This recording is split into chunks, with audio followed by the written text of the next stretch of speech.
Oh yeah!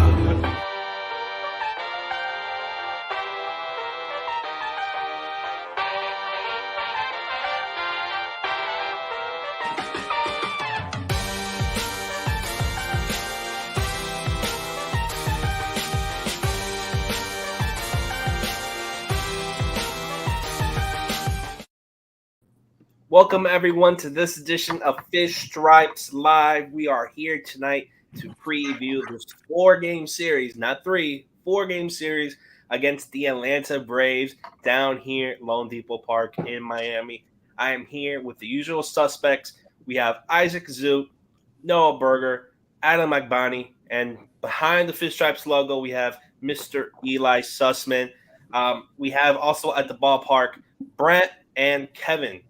They look to join us here later tonight with the press box report, maybe a little prediction video, who knows. But we're all here today to talk about this great series between the Marlins and their division rival, the Atlanta Braves. The first thing I want to talk about was going back to last series against the Philadelphia Phillies. Not the prettiest series for the Marlins, but it did end off on a high note. Adam, what did you see from that final game and Eddie's performance? Yeah, for me, Eddie really was able to salvage a tough series for Miami. Obviously, that first game with Sandy on the bump was so far so good up until the 8th inning, and then it really got to be kind of difficult. The second game of the series, was it, you said, Noah? Second game of the series was kind of difficult watching, but Eddie really came in there and showed what he's really capable of doing, really shoved, and he's going to be a really strong potential piece of this rotation going forward. And I'm really glad to see what he can be bringing forward. It's the last thing every team sees before their demise. I really think Nick Fortes put on an absolute clinic yesterday behind the plate.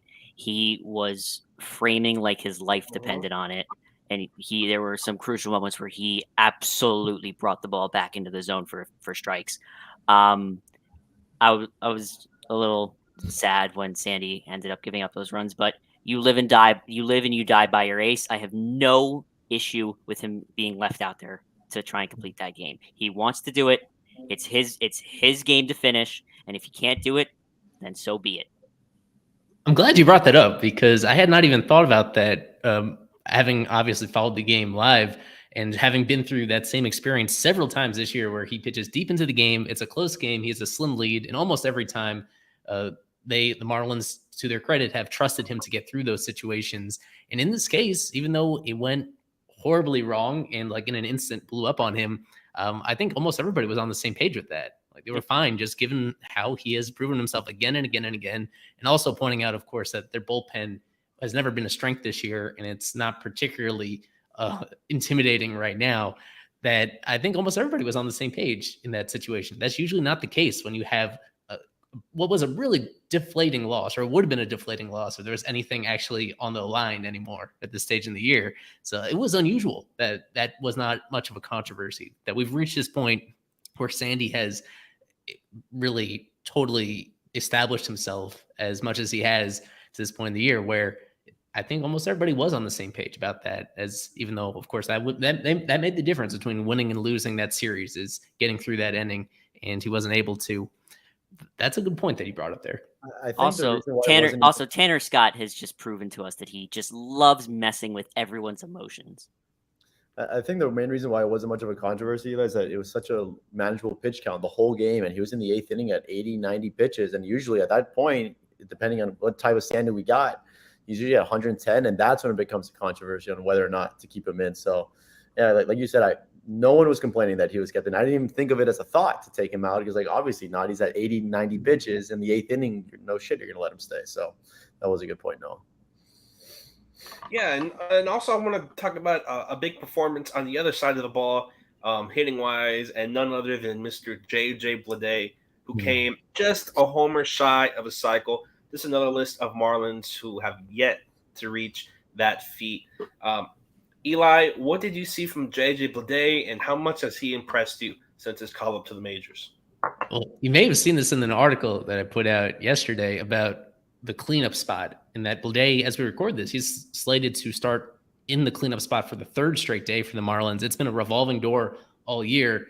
I don't know if people have noticed, but it's been the weakest part of their entire lineup this year.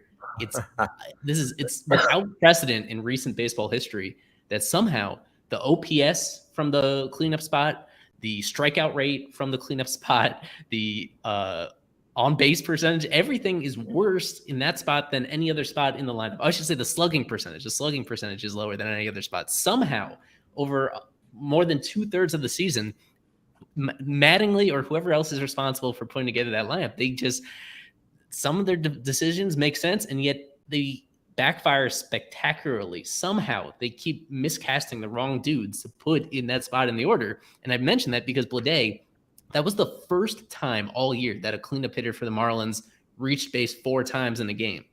Like, forget about a cycle. I know a cycle is what everybody aspires to, but just lowering the bar a little bit, simply getting on base 4 times, having a great offensive game. Nobody has done that for the Marlins in the cleanup spot until Bleday did it in this series. And then, of course, water returned to its level, as they say, and he went 0 for 4 in that spot on Thursday, yesterday. That's what stood out, of course, is that he was able to, in one way, he was able to do something that aggregate is 4 for 8 on this roster. Yeah. And you average it together and it looks pretty good as well. So I've been saying this since pretty much the very first game he got called up, just his batting eye and his recognition of borderline pitches, his ability to stay poised in 2-strike counts is really great, especially relative to everybody else in this organization. Maybe elsewhere across baseball, it's more common, but Marlins fans have been deprived of this for a while now, and seeing somebody that I think is a very safe bet to at least get on base at a fairly good clip moving forward. So that's what stands out in the positive. And we've seen that they trust him to play center field. That's going to be a pretty big storyline to follow the rest of the year, is whether he's a viable defensive center fielder.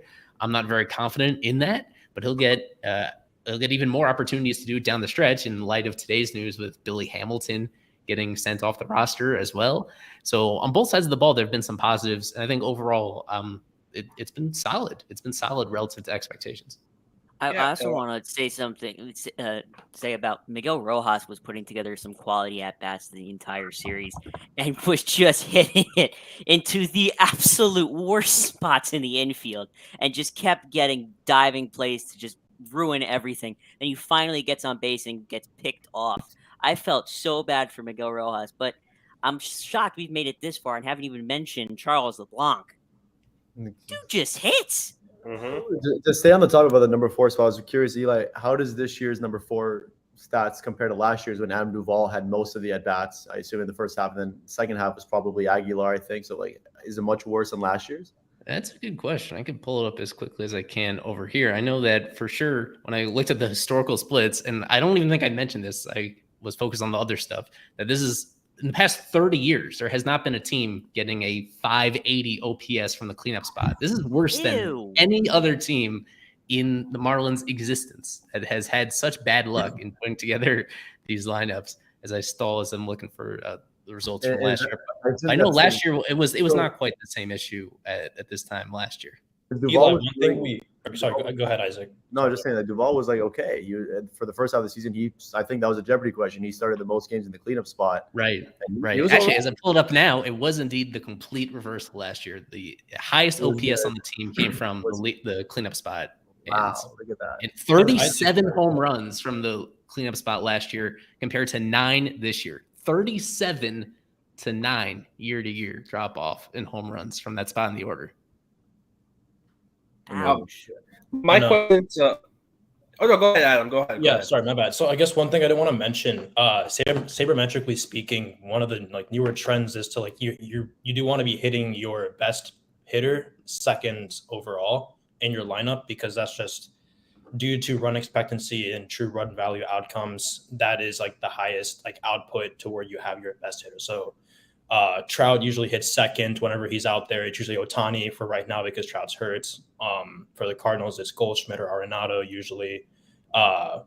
And if it was like, if they still had their guys from 5 years ago, it probably would be Stanton or Ozuna. But like, obviously it's usually like probably not the cleanup guy we want to be looking at. It's probably more like the second spot that's going to be the main like slugger in the lineup. And that's the one that's like is usually occupying that space. I completely agree. And that's why as bad as this team has been, if this was happening in the number 2 spot in the lineup, you'd think that they would be performing even worse as a effective offense. I just focused on it because of how curious it was, but I totally agree. And I think even the Marlins understand that. And to their credit, they've gotten the decisions right more often than not at the 2 spot. It's been a lot of Garrett Cooper, and when he was hot at least. And now we've seen John Birdie, and their decisions in that spot, which, as you mentioned, is more important. They've been a little bit more adequate in figuring that out. Sorry about that. Just some Wi-Fi issues, but I was just gonna ask the panel here, you guys, with JJ Bleday, do you see him as a starter next season? Does he start off as maybe the opening day center fielder, left fielder for the Marlins?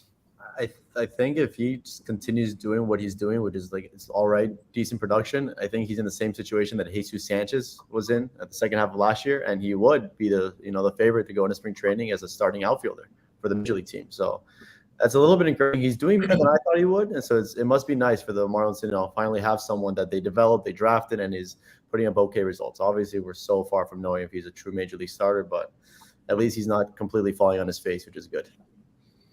Yeah. And going back to that Philly series, I wanted to mention what Noah talked about was the framing by Nick Fortes catching Eddie. Seeing that performance from Nick Fortes, do you guys believe he deserves at least a shot, one start behind the plate for Sandy? I said that, but I believe that for a few months now. Yeah, I don't see why not. I mean, if Jacob Stallings has really been struggling this year, and if he's not playing, you want to give as many opportunities to the young guys and who you guys are going to know who's going to be there for the definite future for the next 4 or 5 years. And if your answer long term is not Nick Fortes, like Isaac mentioned, we just want to have a body who you could potentially be up there, who has a chance to be someone who could be a Major League Baseball player and a starter for a long time, and has the potential to really be a quality catcher. And so far so good.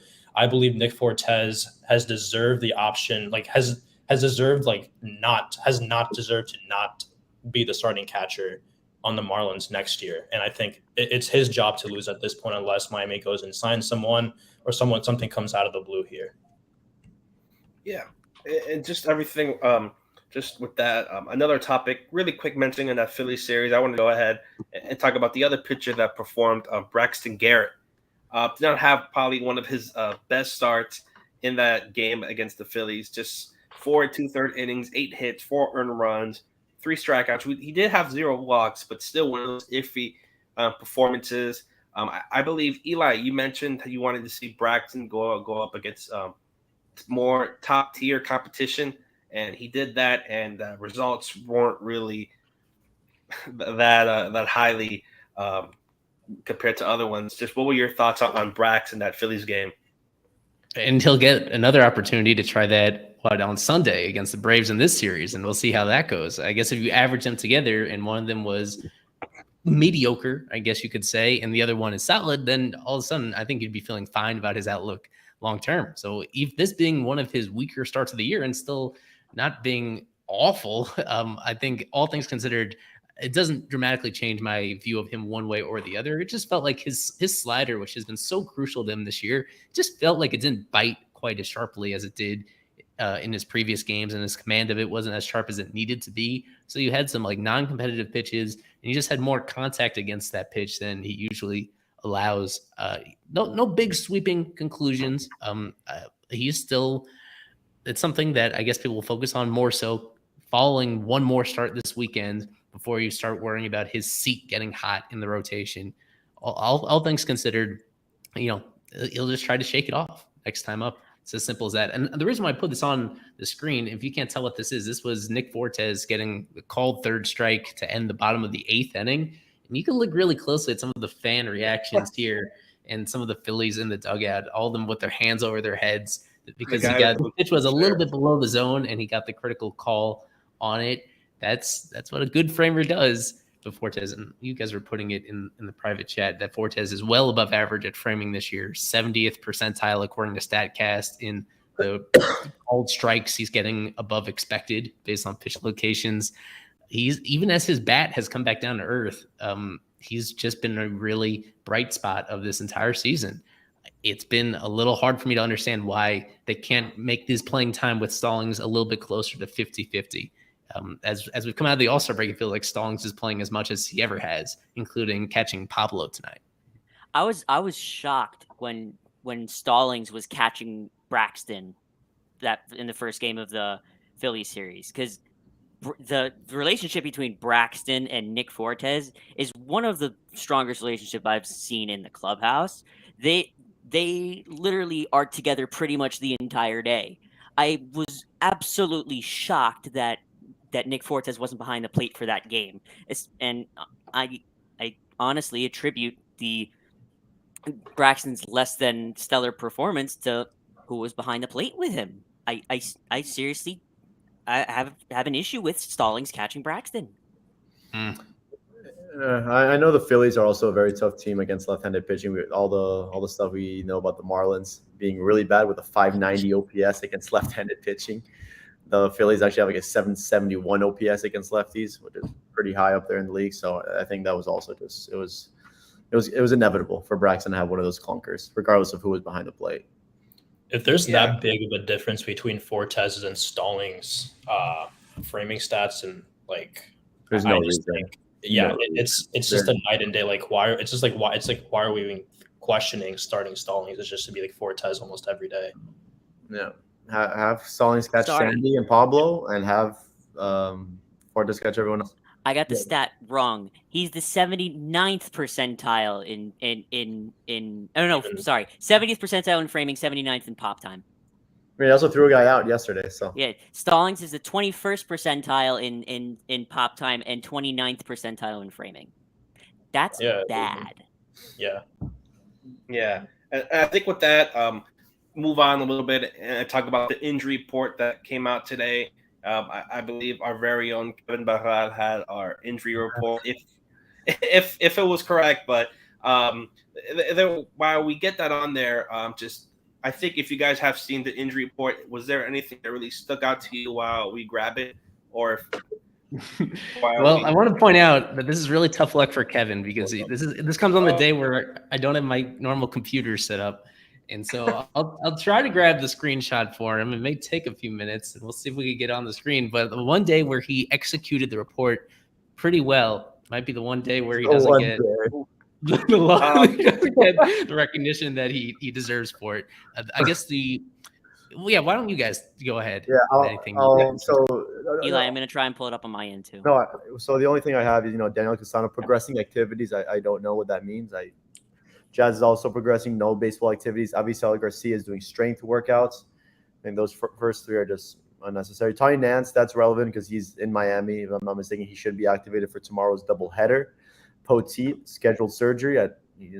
All Kevin said was Poteet scheduled surgery. I don't know if it was just scheduled. He has Tommy John surgery scheduled. No, I know, but when, whatever. Rogers is set to pitch a rehab game on Sunday. I assume it's for AA or AAA. And Cole Sulcer is supposed to pitch 2 innings. Tomorrow at AAA. So you'd think that Sulcer is right on the door of returning to the big league club. So Sulcer, Rogers, Nance are the 3 main ones that I took from that injury report. Yeah, and just looking at that, if Rogers does have a really great performance, I believe in Pensacola or his rehab game, wherever it's at, do you see them bringing him back ASAP, or would you want him to have another start? Just how quick can we expect Rogers back on the main team when he's down in rehab? That's a really good question. That's a really good question. I don't know the urgency to do it. Unless I don't see trade value up, which is what Eli mentioned at all. Like take it slow with a guy who was an all-star last year, has a ton of years of team control left. He's a top pick a few years ago. Take it slow and make sure he can get him back to as close to 100% as you can.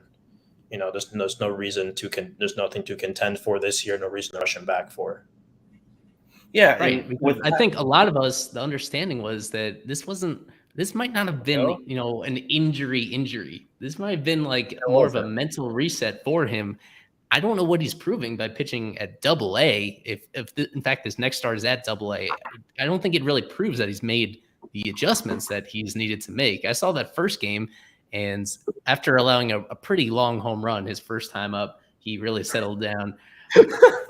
To me, I think it could take a little while. It should take a little while before he comes back in here. Yeah. I was gonna say like the alleged injury. I think we know what it was. Even David Sampson and his jerk face. Well, it looks like we have Kevin here from the press box giving us our press box report. You're there with Brent. Kevin, can you move the camera? Can we talk to Brent? You really? Why'd you take him out? I'm pretty sure he left. Oh. Brent, your favorite member is eating right now. He's refueling so we can talk to Acuna and all the Albies and everyone there. But Kevin, tell us about the press box report. Give it to us. What are you seeing? What are you hearing? No fans, but besides that, looks good. Burdick's a cool guy. I don't know if you guys played the interview yet, but at some point it will. Yeah. Spoilers. What else? Pablo's on the mound. When I walked in, I saw Billy Hamilton's locker completely empty, nothing there. So I saw Tommy Nance get there with big bag. But no, it's a normal chill. A lot of people love William Contreras. That's something I've noticed. I'll say that. When he came out, everyone just got autographed. BP? Ronald Acuna is really good. Ronald Acuna is really, really good. Really? And I don't know why. He's really any interviews? Come on, guys, be nice. Kev, what interviews can we expect? What can we expect interview-wise from you? Interviews? We have some cool ones. William Contreras, Michael Harris, Peyton Burdick, which is coming soon.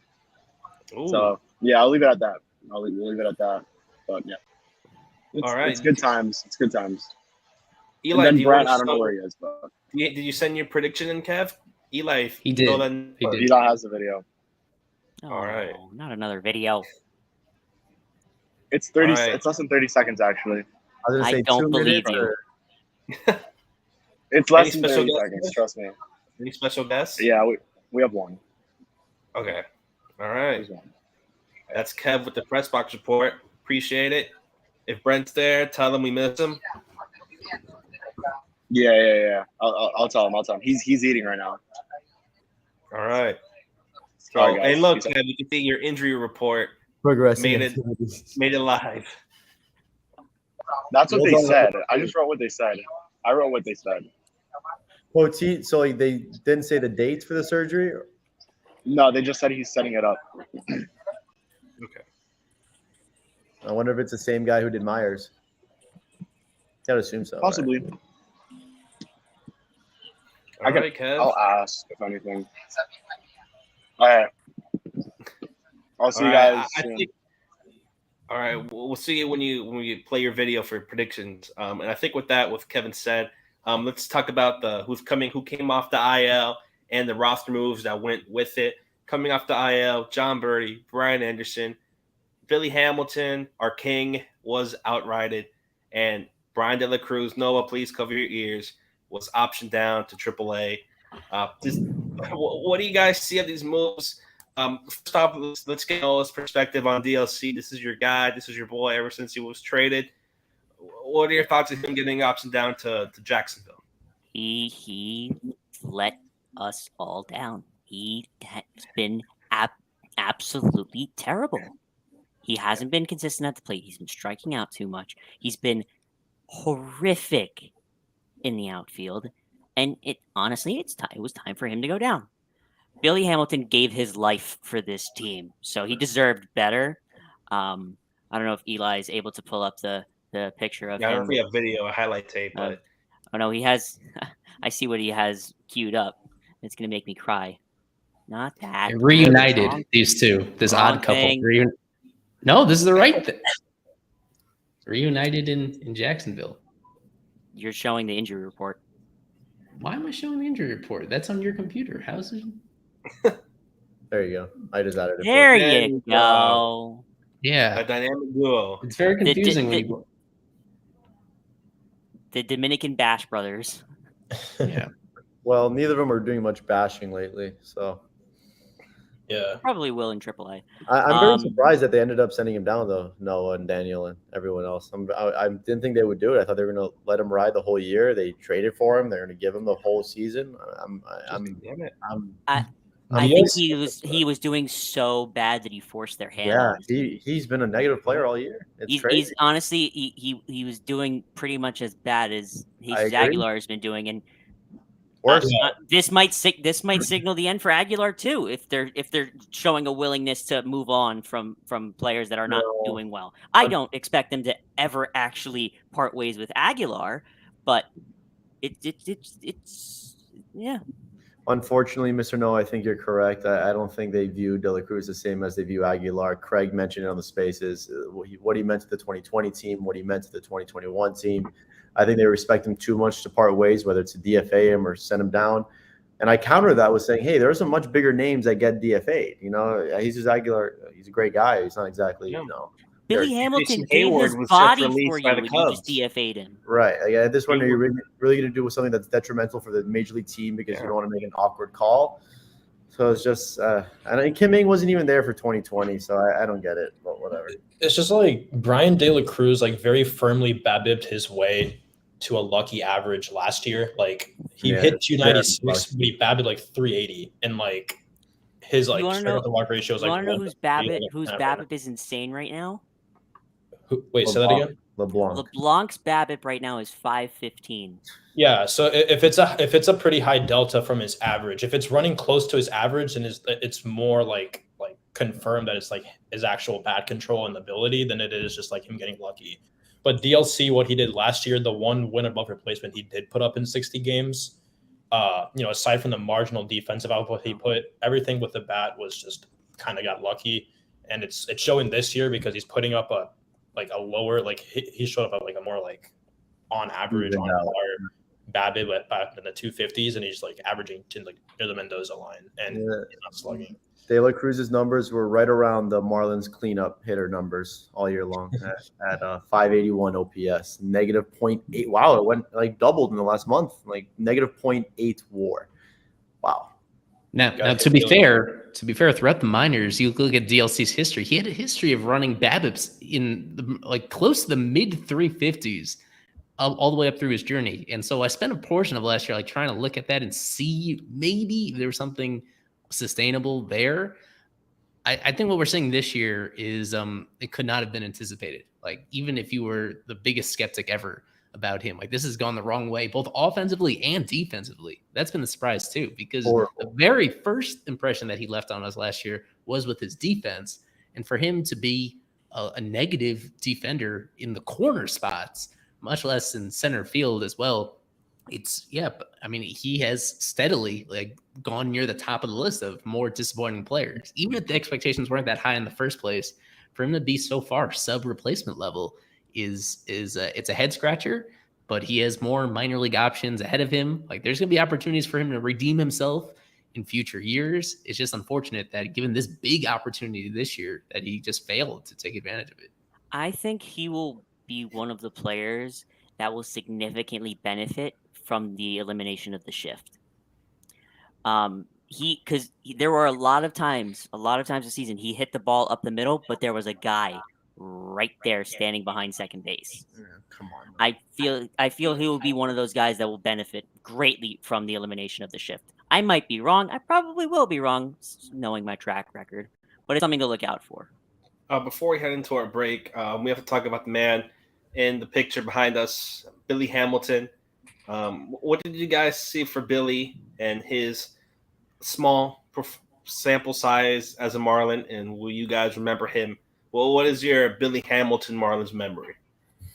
That slide into home, he gave his body. It was absolutely amazing. He just did everything he was asked to do. When we needed him to run, he ran, and he ran fast. and he got the team extra bases and extra runs. But I guess his services were no longer required. Clutch King Luke Williams is here to stay. What stood out to me for the only thing I'll remember about Billy is those 2 games in a row in New York where he was put on second base and he wreaked havoc there. He made it fun. He scored, I think, on errors both times. So that's what I'll remember. I'll think of him fondly, and I wish him the best. I think I'll just remember this one particular stat that he appeared in 20 games and had 1 hit as a position player. I mean, there are a lot of pitchers. Wasn't it a bunt hit? How many at bats? Only, I think, 14, something like that. 13 at bats, 15 plate appearances, 8 strikeouts. 13 at he had a walk, and I think it was a bunt single. 7 stolen bases from Billy. No cuts. He was 7 for 7 on stolen bases, not 1 for 13. 9 runs scored. 9 runs scored. 9 runs scored. And when he was in the starting lineup, the team won all 4 times. Magneuris Sierra style stats, guys. Come on. I have a better one for you. Was Hamilton a +4 player with the Marlins? He struck out 61% of the time. Oof. Ouch. He struck out 8 times in 13 at bats. I think with that now is the perfect time to go into our break. Not the most usual breaks, but we're going to talk about Kevin's little interview with Payne Burdick that we'll have for our break. And then after, we're going to lineups and previewing this 4-game series against the Atlanta Braves. Enjoy the interview. Payne Burdick, newly called up for the Miami Marlins. Payne, just want to ask you first, the moment that you got called up, what was that like for you? And who was the first person that you called when that happened? So it's kind of crazy because they told me I was going to the taxi squad, and then I found out later the next day that I was going to be activated. But I was with my girlfriend already, and then called my dad right after that because my mom and my dad were on vacation, but my mom just went home. So called my dad, then my mom, then my agent. So yeah. And you hit your first homer in Wrigley Field, just an iconic baseball stadium. What was that moment like for you? And just that moment for you hitting that homer. It was just good to finally feel a barrel. The first day I was kind of like amped up a little bit, so it was nice to get a barrel, but it was pretty crazy. And finally, you pretty much could play the whole outfield. Is there any spot where you feel more comfortable, if it's center, right, or left? I feel comfortable at any of them, anywhere they need me to be, that's where I'll play. And has there been any player at the moment that you've kind of picked their minds, one of the veterans on this team for now? Yeah, Billy Hamilton was kind of helping a lot, and obviously the older guys are trying to help out as much as they can, just talking me through things and trying to slow things down for me. So, are there any goals you have set for yourself, not only this season, just going forward in your major league career now that's finally begun? I'm just trying to enjoy the moment, just trying to be where my feet are, not get too far outside of where my feet are. Well done by Kevin. Interview with Payne Burdick from our very own Kevin Barral. I probably have like 20 more interviews coming today. But with that, it's now time to preview the series versus the Atlanta Braves. This 4-game series, including a doubleheader tomorrow. Very unusual doubleheader. It's one at 1 p.m. and then one at 7 p.m. So adjust your TV sets accordingly to that game, to that doubleheader. But first off, Adam, with his new beautiful background, what do you want to see from this Atlanta series going up against one of the top teams in all of baseball? Yeah, so I just had to move because I got kicked out. The library closed at 5 Central, but so you want to see this offensive spell be broke. Obviously we've been wanting that to happen all year, but if you might as well keep pounding at that hope, and that someday the more you keep swapping pieces and pieces in and out of the system, in the lineup, hopefully you can find that right combination of hitters. The more Charles LeBlancs and Payne Burdicks and other guys you keep trying, hopefully you'll find the right fits. I think that's really what you want to see going forward. You've got a couple of good starters with Lopez and Jesus Luzardo leading off the 2 games for this series. So it looks like we've got a pretty decent and they pitch really well. So I think that's going to set us in good position to keep the runs allowance down. It's going to be up to the offense to really provide some cushion there to keep them up. Yeah, and I believe the series should have some pretty interesting pitching matchups. This night you're going to see Jake Odorizzi and Pablo, Jesus Luzardo, Ian Anderson, who just came up, and Steven Strider, who's just been having a wonderful start to his career this season. Isaac, going up against the Braves, their lineup is insane. They're playing their top prospect. What do you see from the Braves, this lineup, this roster? What is your Braves take? Yeah, well, there's not much reason to watch the Marlins nowadays, but when you have the Braves in town, it's always going to be a show, and I'm very excited for this 4-game series, a doubleheader tomorrow. Just got to be careful with Pablo in the first batter of the game. Don't pitch too inside. If not, he might get thrown out like last season. But it's a fun team, man. It's a very fun team full of homegrown stars, whether it's international or drafted. Dansby was traded, but Ronald, Austin Riley, and they're all paid, and they're all going to be there for a long time. So this is the epitome of what you want in a Major League Baseball team is the Atlanta Braves. They do it right. They have pitching. They have hitters. Ozuna's really been struggling. I think I saw a stat there that in August he has a WRC plus of 1. So he's really the one guy who, Pablo should feast on a little bit. But, it's a good lineup. It's a good-looking lineup for sure. Yeah. And it's funny. Ozuna, as you mentioned, probably the weakest part of their entire lineup. But honestly, Acuna, at least as a hitter, he's been running a lot. But as a hitter, he is pretty high up on the list of cold Braves players because there aren't a ton of them right now. But Acuna, despite his name and his reputation and his history against Pablo, because those numbers in head-to-head matchups, I think it's like a 1244 OPS for Acuna against Pablo over the years. He is not at the top of his game right now. He's healthy. He's playing a lot. But in terms of the offensive impact has been at this rate, I mean, it would certainly be the worst offensive season of his career if this holds up. Well, he's been hot as of late, though. Like from August 2nd, on he's been 371. I think he's just starting to get hot again, unfortunately, just in time for Miami. Yeah, and looking at this lineup, I think an underrated player to look at is one of their top prospects right there in the 9-hole, Michael Harris, who's just been dominating so far this August, hitting 357, 400, 500, and a 900 OPS. Just also looking at what do you guys see from the bottom of the lineup? Really, we talked about Ozuna. You can't forget to mention Vaughn Grissom, who's their top prospect, had a really big game against the Boston Red Sox. Anything interesting you see there, really, with the 8-9 top prospects right there for the Braves? I believe their top 2 prospects playing back to back. Yeah, so I mean, really for me, it's just Atlanta really anchoring out the rest of their lineup and just filling out everything else. It's just you've got them filling out their second base spots, and once Ozzy comes back, he'll likely slide to shortstop or just fill in not the shortstop, but just fill in somewhere else.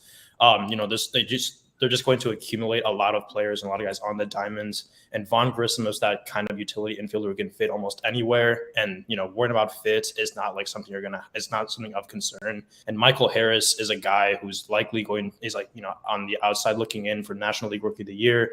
And it's going to pair Julio Rodriguez along in the American League. And I think they're both going to be fantastic players in the league for many years to come. And Michael Harris is going to give us a lot of problems in the division for a lot of years. And he's going to pair with Acuna out there for a while. Is it too early to start thinking that Atlanta might extend Michael Harris too? They like to do it early. Yeah, could see it happening. Definitely definitely a possibility. I'd love for more teams to lock up their young guys early and not have them go through the whole stress of free agency later on in their career. That's the trend. Yeah, and arbitration and stuff like that. Just lock them up early. And the Braves, they brought up Michael Harris, I believe, pretty early into the season. I'm looking here, they brought him up May 28th with his first game. And that's something I kind of wish the Marlins would have done. Bring up their top prospects a little earlier on so they can get more playing time. And then you look at Michael Harris, who's probably one of the best young players in the National League. Is that something you wish you could have seen with the Marlins? Now they're doing it a little late, maybe too little too late. And you look at the Braves, who really executed it to perfection. 100%. 100% Lewin should have been up, honestly, at the beginning of the season. Mm-hmm. What was that sound? I wish they would have showed more of a sense of urgency when all those guys went down. Instead of calling up fringe guys, call up the big guys. Why is Uriar still not up? Where the heck is he? Why? Where is he? What are we doing? That's the one guy left that I just don't know what the heck they're doing. They don't think very highly of Lewin, which is clear. But if they don't think highly of him and they don't think highly of Gerard, what do you got? What do you got? It's Yeah. crazy to me. And it's not like he hit a grand slam. Opposite field grand slam against a good pitcher. He gave Sandy run support, something no one on this team seems to be able to do. Yeah, that's why I was saying, like, it's guys like Garrett Cooper that are up there. It's like, yeah, we like Garrett, but you want to give guys who have the potential to, like, actually, who are going to have to be there in Miami and can actually show something through those 6 years, while Garrett's got like 1 or 2 more years. And what else is he going to really become from there? So you guys have nailed it there. People forget that Garrett Cooper, is he like 31 now already? Yeah, 31. Like, Now, he's good. To answer our loud Marlins fans question about Lewin, I think Mattingly did speak on this briefly today, that he did kind of commit softly to Lewin getting the lion's share of playing time at first base. So not the full-time first baseman. Lewin's share. Yeah, however you want to say it. I think that hints at, I don't know what that forebodes for Cooper or for Aggie. I don't know if that means that they feel Cooper's injury could be significant. I don't know if they would actually be willing to get rid of Aggie either with the DFA, but more likely with a phantom injury of his own. I don't know what that means, but he did at least speak on that, and he made it seem pretty clear that Lewin is not going to get sent down, that at least he's going to be on the roster the rest of the way. Frankly, I don't think it does any good unless he's playing a lot, that we're just not going to know. And if we want to be honest about Lewin, like, he has disappointed in his limited playing time offensively. He's been as good as advertised defensively. I think he's been worse than anybody could have feared offensively. He's been really bad, both this year and through a lot of last year when he was up towards the end. With him, I don't care. He's a vacuum at first base. I don't think there's any outcome the rest of the year that could make you feel great about Lewin as the everyday first baseman of the future. Maybe that's just me being negative.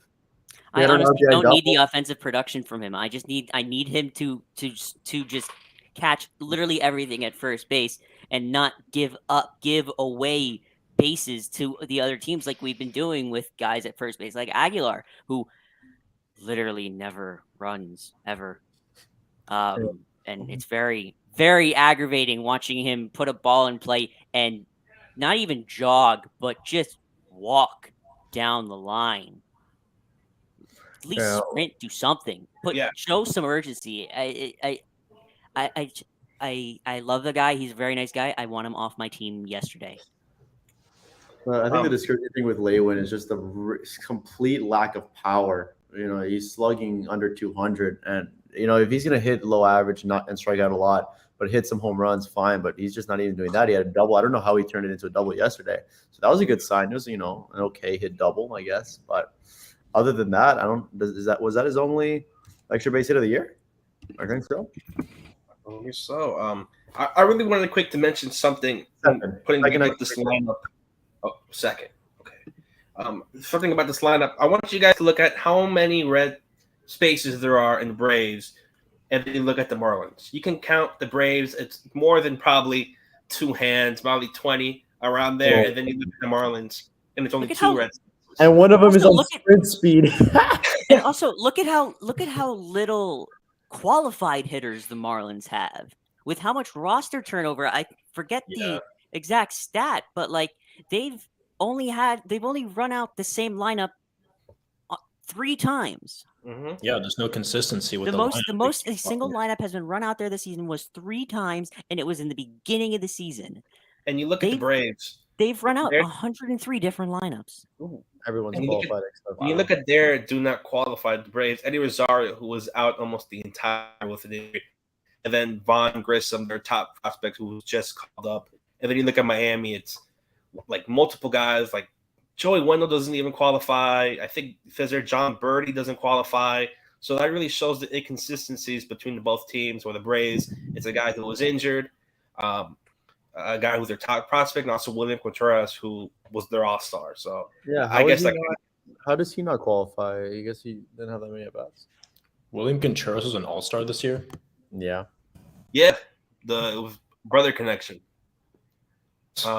Amazing. He's gonna homer today. I think he's gonna be my MVP. Oh yeah, that's Kevin's favorite player. Spoilers. There's no reason he should have been an all-star. Oh, actually, maybe. Okay, well, there's no reason Garrett Cooper should have been an all-star either.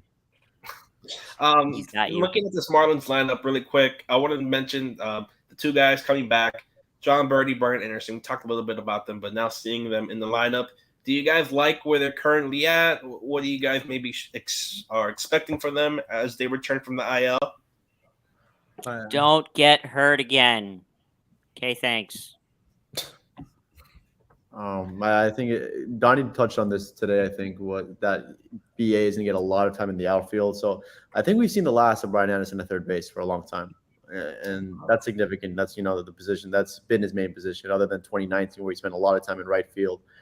But they're just scared about that shoulder, and in right field he's got a cannon that'll play really well out there. And with Avi out, there's room for him. So I don't think we'll see with Wendell and Birdie and LeBlanc. I think we've seen the last of Brian Anderson. It sort of comes at good timing because he was really struggling defensively. You guys remember, he was letting everything get by him at third. He was having a tough stretch. So I wouldn't be surprised if he doesn't play another game at third this year. Yeah, I agree, Isaac. And I think with the state of the roster and the state of flux that it's in right now, at least on the Diamonds, like we shouldn't really be limiting ourselves to where we should be playing any player. Like with Brian Anderson having that arm that you mentioned, like serves well in third base, and it can really serve even better in right field. It's I think you need to be fitting the best guys at the best positions in their fit, and if there's a better fit at third base, you need to play him there. Yeah. And like right now with the roster not really mattering where you're playing guys, you want to fit guys where they're the most comfortable playing, and I think that's exactly, you nailed it right when you said put him in right field. I should ask the people watching how they like this lineup format, because I could grab this too before the games. Usually I opt with going with the traditional one from MLB.com that is less on numbers and more on colors. But this one has more useful stats. If you guys like this, we could make this the standard. This one's prettier. This one's prettier. Okay. Thank you. I don't want to see this versus every other team. There's no red on the Marlins. Look at Austin Riley. He's just all dark red. It's just insane. This guy is easily probably the best player on that field currently right now. That's not red. Yeah, but with Austin Riley's performance, I'll take the low walkway and strikeout just for performances. Oh wait, no. So like blue and strikeout rate is good because Birdie. No, blue is always bad. Look at red Mickey. is always good. But 29.4 is. Oh, does that say 20 for Birdie? That's sprint speed. I'm sorry, I'm such an idiot. Oh, whoops. Yeah. Miguel Rojas has an elite strike rate. Yeah. Sorry About that, guys. And by the way, if Joey Wendell qualified, him too. Yeah. Dude, John Birdie with that 29.4 sprint speed score. Payne Burdick striking out 40%. Nice. Just wait till Griffin Conine comes up. Yeah. That'll be 50. I kind of like this. I really like that one. I like that one better. That one's You're welcome. Thank you, Noah. I think now a little bit talk about the pitching matchup. Especially, I want to talk about from the Braves side. What do you guys see from Jake Odorizzi? He got traded, I believe, earlier in the year from the Astros. Just really quickly, what do you guys expect the Marlins to do against Mr. Jake? I wanted him for the Marlins. I thought there was creative ways that they could have him as somebody that would just be kind of an insurance policy, more so for next year, but also for down the stretch this year as well. Like I proposed the bad contract swap with Richard Blyer, but I think the Astros did better for themselves and get someone in Will Smith, who has a little bit higher upside and a more recent track record of actual missing bats. So maybe it wasn't realistic, but I think he's fine. Like he's not special, but I think he's not even all that consistent this year either. So that should be pointed out. He's had some clunkers this year when he was with Houston as well, but he's been around a long time. And it wasn't all that long ago that he was looking potentially like emerging as a solid number 2 starter. When he was with the Twins, he put together some nice seasons at that point. But he's unfamiliar to the Marlins, of course, because of all the time spent in the American League. Not a whole lot of head-to-head history to look at here. And the big mystery is we don't know exactly, maybe it's not that interesting. We don't know exactly what the Marlins are going to do for the second doubleheader game on Saturday. Luzardo will pitch one game, and we know that Tommy Nance is standing by. Maybe it's just going to be a bullpen game with him and Brazoban and Brigham.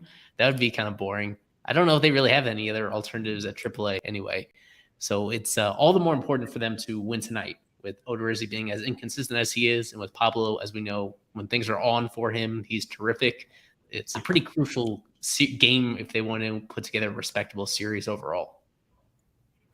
Yeah. And I think with that, we're going to our favorite time of the stream, prediction time. We'll give you all our predictions for this 4-game set. For everyone listening, watching, remember it's 4 games, doubleheader on Saturday.